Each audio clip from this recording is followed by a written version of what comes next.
आज आपण बनवणार आहे इडलीसाठी चटणी।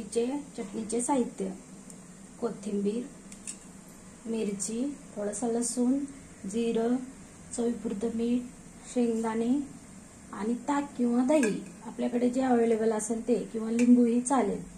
चला तर मग आपण चटणी बनवूया। गॅस पेटवलाय, त्याच्यावर कढई ठेवली आहे, त्याच्यात आपण थोडंसं तेल टाकून घेऊया। त्यातच आपण मिरच्या घालूया आणि याला छान असं भाजून घेऊया। त्यानंतर जी शेंगदाणे आहेत ना, 1 वाटी, ती आपण यातच घालूया आणि मस्त शेंगदाणे आणि मिरची फ्राय करून घ्यायची।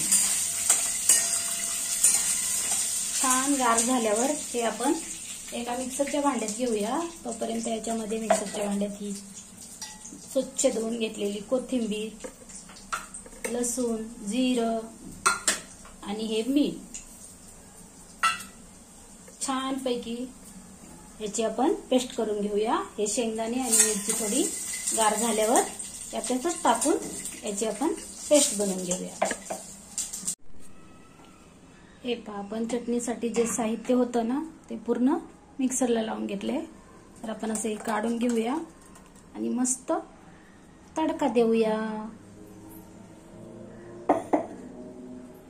तडका देण्यासाठी असा एक फ्राय पॅन घ्यायचा, गॅस चालू करून घ्यायचं आणि त्यात थोडंसं तेल घालून घ्यायचं। तेल चांगलं गरम झालं की या फोडणीसाठी आपल्याला लागणार आहे जिरं, मोहरी, कढीपत्ता।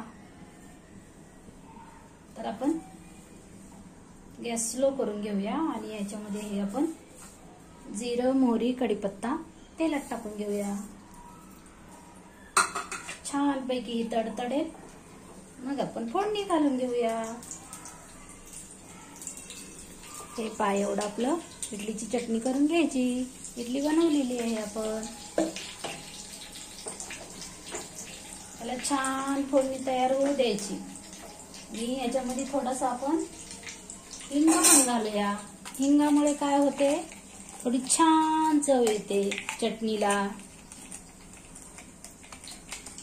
आणि फोडणी कधीही लाल होऊ द्यावी, त्याच्यामुळे काय होते, तडका छान बसतो।